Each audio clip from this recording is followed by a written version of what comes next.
Just want to say that I really love Trump and I really support him. I think he's an amazing president and person, and he's done more in like 120 days than any president has done ever in that amount of time, at least. And he's changing everything for the better for the Americans. And now Europe, which is a poor suburb of the US, they are now just copying whatever Trump is doing. MAGA is now mega, make Europe great again, and Europe first. All of these things, like everything that Trump is doing with his nation, they see that, oh my gosh, he's really protecting and thinking about America, and he's doing good for his own nation now. And oh boy, maybe we should do the same, because Europe is shit. Europe is a shit place financially. Sucks. No R&D, no new business. They just copy everyone else. They buy from China, they buy from the US. They do some shady shit, and that's all Europe is doing. So there's no real development, like technology or anything like that. Nothing. Europe has nothing. They have SAP as the biggest company. SAP is a shit interface, kind of logistics, Excel, CRM system, which everyone hates. So congratulations to Europe for having that. Is the biggest business, most valuable business in the whole of Europe, and it's a program that everyone hates. Wow, fantastic. Well, I can say that there's some good things in Europe. We have Ferraris, Lamborghinis, BMWs, Mercedes. We had Nokia.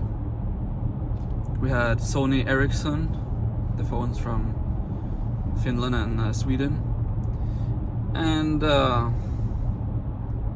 that's about it. And we have some fashion houses in France and Italy, which is great. Dior, things like that. But other than that, I don't know what Europe is anymore. But they understand that they're slipping to the US.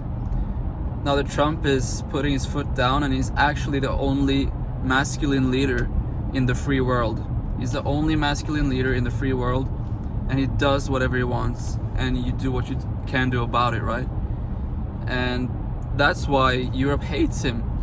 Not only that, but he's also one of the only presidents or leaders in the free world who proclaims Christ and God and Israel. Actually, maybe the only nation in the free world that supports Israel. And of course, the whole world hates him for that. And that's all. It's spiritual. I'm telling you, this is spiritual. If you hate Trump, check your spirit. Like, check why. What is your motivation to hate Trump? I'm not saying you're not a Christian, but definitely, like, why do you hate Israel? Why do you hate Trump? There should be a love for Israel and the United States, in my opinion. If you're a Christian,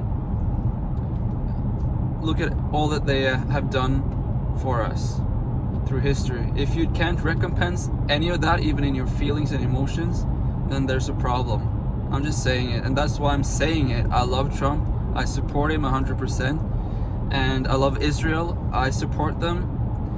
I don't support like genocides or things that they do wrong, but I don't believe in all of the news that they're saying about Israel, even though they have been very harsh in their retaliation against the Philistines, or what I should call the Palestinians. But there's a reason, and there's also that you need to wrap your head around. God is in this, and you have seen the leaders who have proclaimed hatred against Israel, that they just drop. Either they fall out of the sky in a helicopter and crash, their plane crashes, or they just simply get a heart attack and die. They fall down dead. So if you want to challenge the God of Israel and the people of Israel, wow, you got some balls, dude. I would never do that. And what are you gonna do? What are you gonna do? God has given Israel this land. What are you gonna do about it? If you want to be an enemy of God's people, then be my guest. But you're gonna get God's retaliation upon you, upon your head, and it's not gonna be pleasant. And it's the same with the U.S. I mean, these are the masculine nations of the free world, and you saw what the US did after Japan attacked Pearl Harbor. This is the end of the Second World War.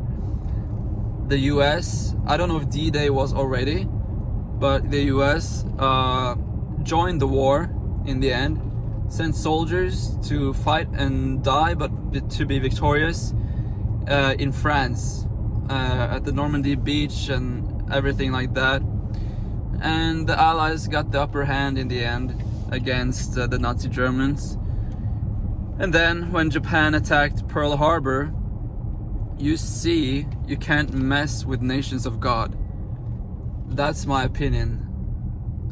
I mean, nation of God or whatever, but you can't mess with the US. I mean, you trample on their feet, man, you're gonna get it. They dropped 2 atomic bombs on Japan, and they just said, okay, you can have everything. Yeah, we recognize you are the upper hand. We can't do anything. It's fine, it's over. You do whatever you want with us. That's Japan's response to that. And Second World War was history. Ended just like that.